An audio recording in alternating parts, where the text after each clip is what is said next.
Di pinaka mga taga-Talisay mihulagway nga dakong hasol gyud ang pagsul-ob og face shield samtang halos na mga PUJ o mga tricycle sa siyudad sa Talisay na nangtang na sa ilang plastic barriers. Ano ang report ni Femari Dumabok.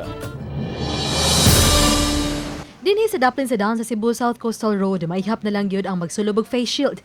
Apan kining usa ka trabahante, wa man nagsulubog face shield atol sa pakiginabi sa GMRTV Balitang Bisdak. Apan na lang kaniya, mas maayo gihapon ang magsulubog face shield.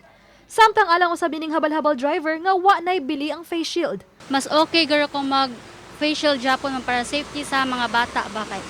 Open na baya ang mall karon at Mahugrom nag useless gyapon. Tanawa ha. Kana man to kag mall.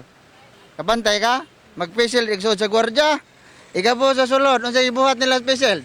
Gihimong headband.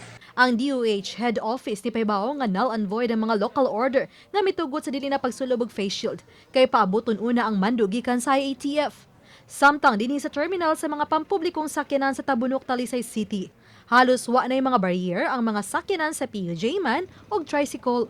Kay basin wala pa gid-implementar nga kuan batang-tangon.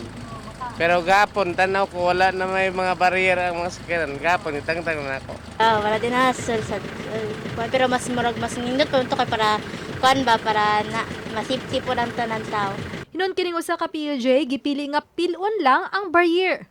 Ang uban ani ma'am gipangtanggal. Pero ako walang usa kay basin niya og mukalit og balik ba. Ang DOTR nihatag man og pagtugot sa mga jeep ti pasayroan nga tangtangon ang ilang mga barrier. So kita dire sa local government units mao sa nay atong pabhaw nga mga pahibaw nga to sa itong mga tricycle. Uban ni Jun Solon. Ako si Femari Dumabok.